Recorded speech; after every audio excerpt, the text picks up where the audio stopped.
एक विनम्र गांव के घर के दिल में एक बूढ़ी माँ एक घिसी हुई लकड़ी की मेज पर बैठी है। उसकी भौहें प्यार और लालसा से झुकी हुई हैं। झुर्रियों वाले हाथों से वह सावधानी पूर्वक अपने बेटे को एक पत्र लिखती है। हर स्ट्रोक अनकहे भावों से भरा होता है। समय और चिंता से बनी रेखाएं उसकी कोमल आंखों को आकार देती हैं, जो प्यार और बलिदान के जीवन काल को दर्शाती हैं।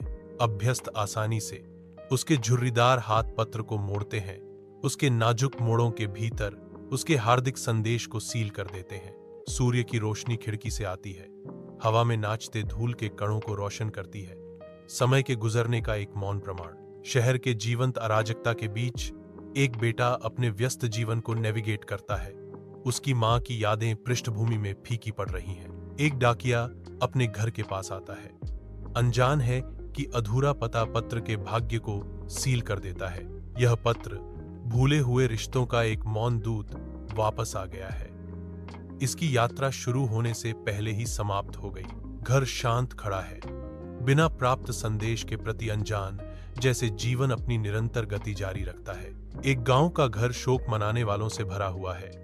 उनके चेहरे मां के अंतिम संस्कार की तैयारियों की शुरुआत के रूप में गहरा दुख दर्शाते हैं। बेटा आता है, उसका चेहरा अपराधबोध और पीड़ा का मुखौटा है, जो सामूहिक दुहक के विपरीत है। वह अपनी मां की कब्र के पास बैठता है, उसके आखिरी पत्र को पकड़े हुए। उसकी आवाज भावना से भरी हुई है, क्योंकि वह पढ़ना शुरू करता है। आंसू उसके चेहरे पर बहते हैं, क्योंकि वह पढ़ता है। उसके नुकसान का बोझ उसे एक मौन सिसकी में अभिभूत कर देता है। अपनी मां के अंतिम पत्र की अंतिमता उसे कुचल देती है, जिससे वह पूरी तरह से नुकसान से ग्रस्त हो जाता है।